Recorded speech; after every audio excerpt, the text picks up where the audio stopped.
देखिए, समकालीन कविता में जिन कवियों ने बहुत बड़ा योगदान किया है, उनका नाम मैं फिर से आपके सम्मुख रखने की कोशिश करता हूँ, जिनमें गजानन माधव कुलकर्णी मुक्तिबोध,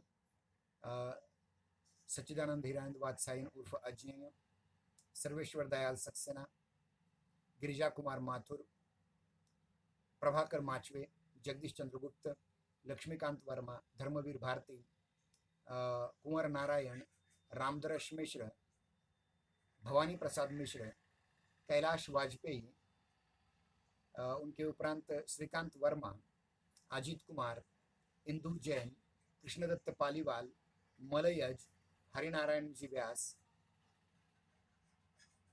शमशेर बहादुर सिंह, शंभुनाथ सिंह, नरेंद्र शर्मा, विजय देव नारायण शाही, बालकृष्ण राव, शकुंतला माथुर जो गिरिजा कुमार माथुर जी की पत्नी हैं, शकुंतला माथुर, राजकमल चौधरी, अशोक वाजपेयी, ये सारे कवि आते हैं। अब ध्यान रखिए, अब तक हमने प्रगतिवाद, प्रयोगवाद, नई कविता, समकालीन कविता पर बहुत बहस की और इसके 3 प्रतिनिधि कवियों पर अब हमें विचार करना है।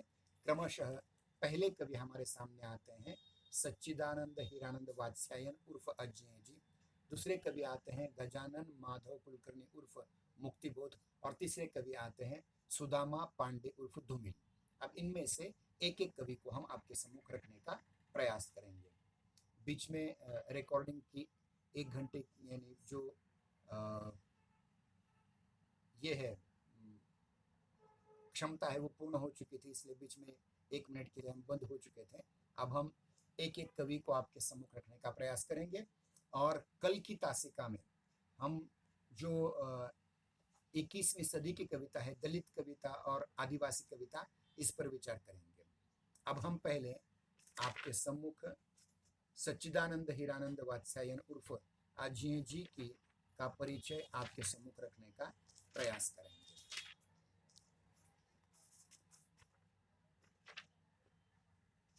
वैसे बहुत सारे कवि हैं, प्रगतिवादी काव्यधारा के जो कवि हैं उनमें रांगे राघव, रामविलास शर्मा, नागार्जुन, ये कवि महत्वपूर्ण हैं।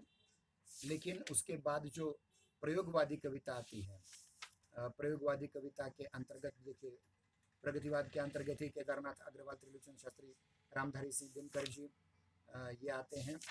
और जो आगे प्रयोगवादी काव्यधारा आती है जिसके अंतर्गत के जो प्रमुख कवि हैं उनमें से तार सप्तक के कवियों पर हम थोड़ा चर्चा करेंगे और फिर बाद में जाएंगे। ध्यान रखिए, ये जो तार सप्तक का आंदोलन चला था, ये तार सप्तक का आंदोलन ही प्रयोगवाद की पृष्ठभूमि है, नई कविता और समकालीन कविता की पृष्ठभूमि है। अब हमें ये देखना है कि इसमें के कौन कौन से महत्वपूर्ण कवि हैं। तार सप्तक जो 1943 में तार सप्तक जो 1943 में आया था, उसके 7 कवि हैं। एक नेमीचंद्र जैन, दूसरे गजानन माधव कुलकर्णी मुक्तिबोध, तीसरे भारत भूषण अग्रवाल, चौथे प्रभाकर माचवे, पांचवें गिरिजा कुमार माथुर, छठे रामविलास शर्मा और सातवें स्वयं अज्ञेय जी, सच्चिदानंद हीरानंद वात्स्यायन अज्ञेय, मतलब अज्ञेय, नेमीचंद्र जैन, मुक्तिबोध, भारत भूषण अग्रवाल, प्रभाकर माचवे, गिरिजा कुमार माथुर और रामविलास शर्मा, ये तार सप्तक के कवि थे या पहले सप्तक के कवि थे। दूसरा सप्तक जो 1951 में प्रकाशित हुआ, उसके अंतर्गत के कवि थे भवानी प्रसाद मिश्र, उसके उपरांत शकुंतला माथुर, हरिनारायण व्यास, शमशेर बहादुर, नरेश मेहता, रघुवीर सहाय और धर्मवीर भारती।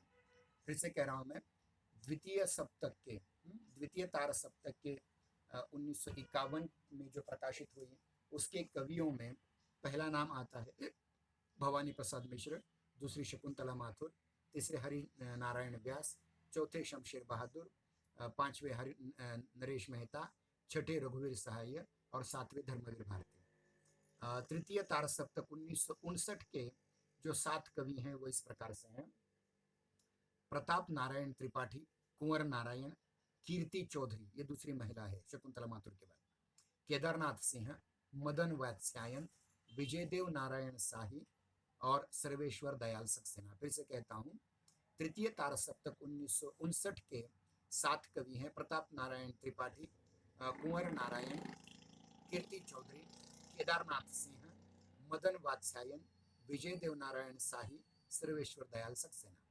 और चौथा जो सप्तक है, चौथा तार सप्तक, जिसका प्रकाशन 1989 में हुआ, 79 में हुआ, उसके कवियों में अवधेश कुमार, राजकुमार अंबुज, स्वदेश भारती, नंद किशोर आचार्य, सुमन राजे, ये तीसरी महिला, श्रीराम वर्मा और राजेंद्र किशोर।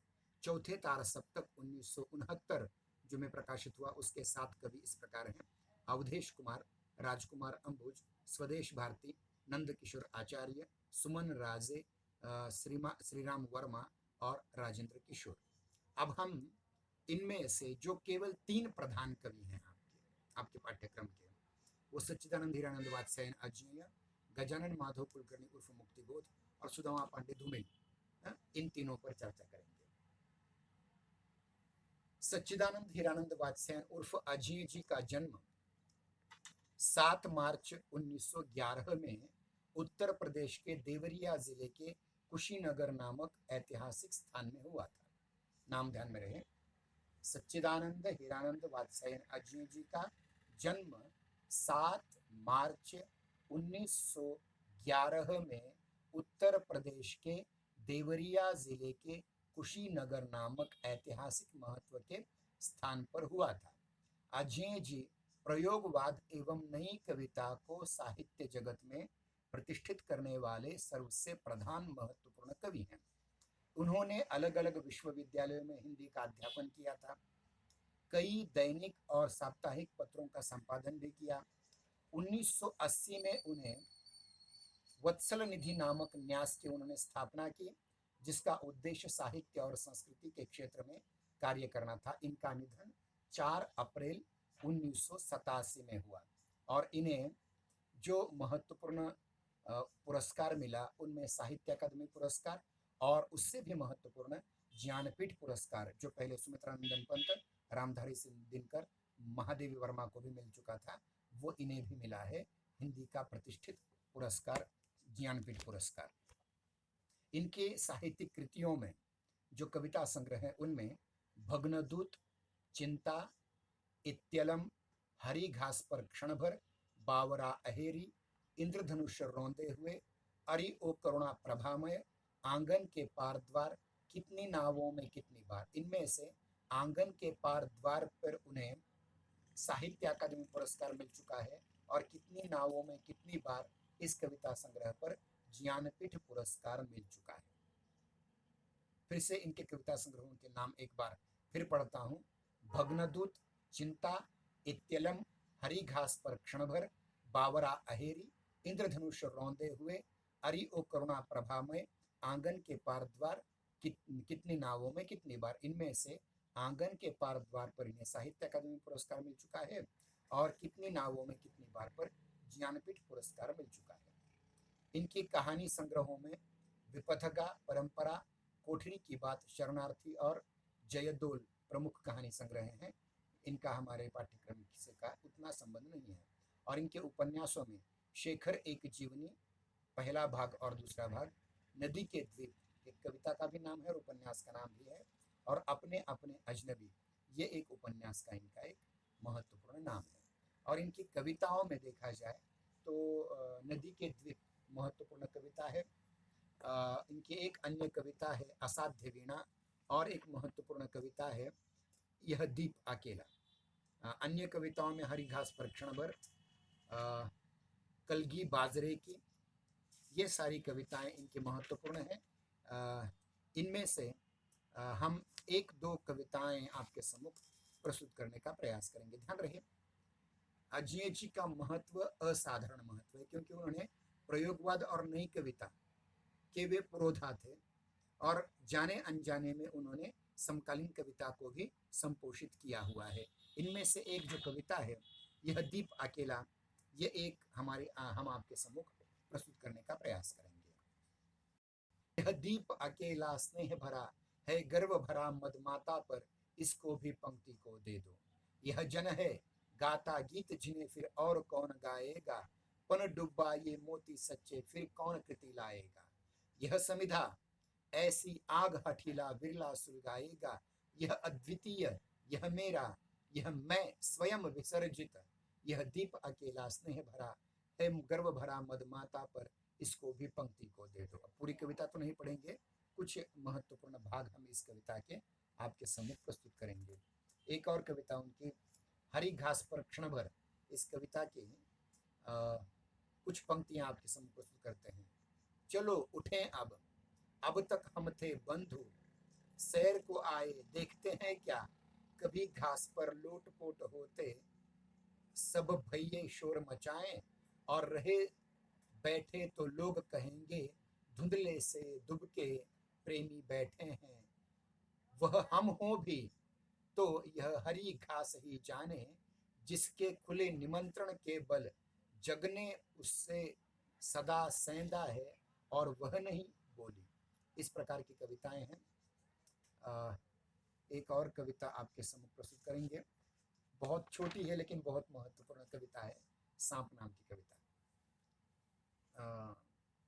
कवि लिखते हैं, देखिए, सांप, तुम कभी शहर नहीं गए, तुम्हें कभी सभ्य लोगों में बसना नहीं आया, एक प्रश्न पूछूं, उत्तर दोगे? तब ये कहां से पाया जहर और डसना सीखा कहां से। कितनी बढ़िया कविता है, छोटी सी कविता, लेकिन आज की ये जो महानगरीय संस्कृति है उस पर कितना बड़ा व्यंग्य करने वाली कविता है, आपके सम्मुख प्रस्तुत की गई है। उसी प्रकार से कलगी बाजरे की इस कविता की 4-5 पंक्तियां मैं आपके सम्मुख प्रस्तुत करूंगा। हरी बिछली घास डोलती कलगी छरहरे बाजरे की, अगर मैं तुमको ललाती सांझ के नभ की अकेली तारिका अब नहीं कहता, या शरद के भोर की निहार नहाई हुई टकटकी कली चंपे की वगैरह हो। इस प्रकार से उन्होंने कविता यहाँ बताई है। इनकी सबसे महत्वपूर्ण कविता है असाध्य वीणा। असाध्य वीणा, इस कविता में देखिए एक ऐसी वीणा का प्रणयन किया गया है जिसको बजाने वाला कोई नहीं है, इसलिए इसका नाम है असाध्य वीणा। लेकिन ये वीणा कब बजेगी? जब बजाने वाला उसके साथ तन्मय होकर के बजाएगा। इसमें देखिए, वो कविता झट से पढ़ देता हूँ 1 मिनट में। आ गए प्रियम वद केश कंबली गुफा गेह, राजा ने आसन दिया कहा, कृतकृत्य हुआ मैं तात पधारे आप, भरोसा है आप मुझको, साध आज मेरे जीवन की पूरी होगी। उस किरीटी तरु से वज्र कीर्ति ने सारा जीवन इसे गढ़ा, इस वीणा को। हठ साधना यह थी उस साधक की, वीणा पूरी हुई साथ साधना साथ ही जीवन लीला। राजा रुके सांस लंबी लेकर फिर बोले, मेरे हार गए सब जाने माने कलावंत, सबकी विद्या हो गई अकारथ दर्पचूर, कोई ज्ञानी गुणी आज तक इसे न साध सका, अब यह असाध्य वीणा ही ख्यात हो गई। पर मेरा अब भी है विश्वास, कृत तप वज्र कीर्ति का व्यर्थ नहीं था, वीणा बोलेगी अवश्य पर तभी, जिसे इसे जब सच्चा स्वर सिद्ध गोद में लेगा। तात प्रियम वद लो यह सन्मुख रही तुम्हारे वज्र कीर्ति की वीणा, यह मैं यह रानी भरी सभा यह, सब उदग्र पर्युत्सुत ज्ञान मात्र प्रतीक्षमाण, केश कंबली गुफा गेहने खोल कंबल, धरती पर चुपचाप बिछाया वाणी उस पर रख, पलक मूंद प्राण खींच, यानी प्राणायाम करके कर प्रणाम, अस्पर्श छुअन से छुए तार धीरे बोला, राजन पर मैं तो कलावंत हूँ नहीं, शिष्य हूँ साधक हूँ, जीवन के अनकहे सत्य का साक्षी, मुझे स्मरण है बदली कौंध पत्तियों की। इस प्रकार से लंबी कविता है और अंत में यह कविता, यह असाध्य वीणा साध जाती है, इस प्रकार की यह कविता है। अब देखिए, अगले कवि के रूप में हम गजानन माधव मुक्ति बोध को आपके सम्मुख प्रस्तुत करने का प्रयास करेंगे। ध्यान रहे, ये जो सारे कवि हैं, ये कवि एक साथ ही प्रगतिवाद के भी कवि थे, एक साथ ही प्रयोगवाद के भी कवि थे, एक साथ ही समकालीन कविता, नई कविता के भी कवि थे और समकालीन कविता के भी कवि हमारे सम्मुख उपस्थित हो जाते हैं। गजानन माधव मुक्तिबोध, आप जानते हैं कि मराठी के एक बहुत बड़े लेखक शरद चंद्र मुक्तिबोध, ये गजानन माधव मुक्तिबोध के छोटे भाई थे। ये जन्म से मराठी व्यक्ति थे, मराठी ब्राह्मण थे, कुलकर्णी नाम से आपने पहचाना ही होगा। लेकिन इनका जन्म आज के छत्तीसगढ़ में हुआ था। पहले वो मध्य प्रदेश का भाग हुआ करता था, लेकिन बाद में वो छत्तीसगढ़ में चला गया।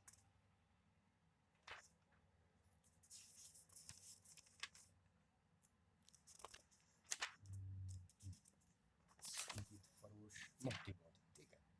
गजानन माधव कुलकर्णी उर्फ मुक्तिबोध का जन्म 1917 में ग्वालियर मध्य प्रदेश के शोपुर कस्बे में एक कुलकर्णी ब्राह्मण परिवार में हुआ था। इनके पिता पुलिस विभाग में सब इंस्पेक्टर थे। पिता के बार बार बदलियां, स्थानांतरण होने के कारण इनके पढ़ाई में व्यवधान आते।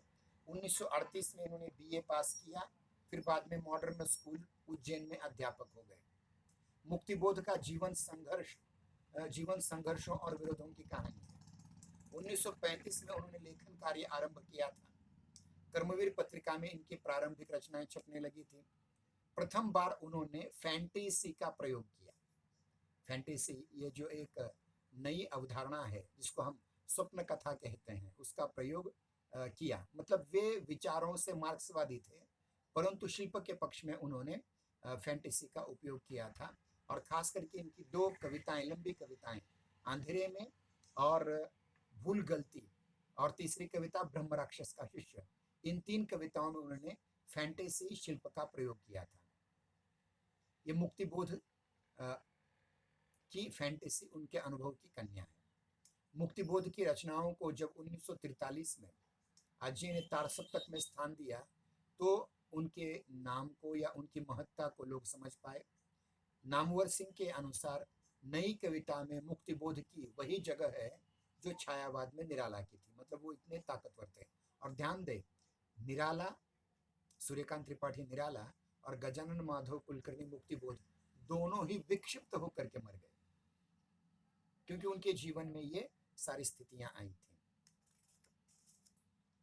गजानन माधव मुक्तिबोध के मार्क्सवादी विचारधारा का प्रभाव मिलता है उनमें, और उनके कविता संग्रहों में चांद का मुंह टेढ़ा है, भूरी भूरी राखबर दूल, लेकिन उनकी जो तीन कविताएं प्रसिद्ध रही, ब्रह्म राक्षस का शिष्य, दूसरी अंधेरे में और तीसरी भूल गलती, तो इसमें से वे देखिए अंधेरे में इस कविता में अपने आप को लताड़ते हुए कैसे कहते हैं, देखिए, ओ मेरे आदर्शवादी मन, ओ मेरे सिद्धांतवादी मन, अब तक क्या किया, जीवन क्या जिया, उदरम भरी बन अनात्म बन बैठे, भूतों की शादी में कनात से तन गए, किसी व्यभिचारी के बन गए बिस्तर, मर गया देश और जिंदा रहे तुम।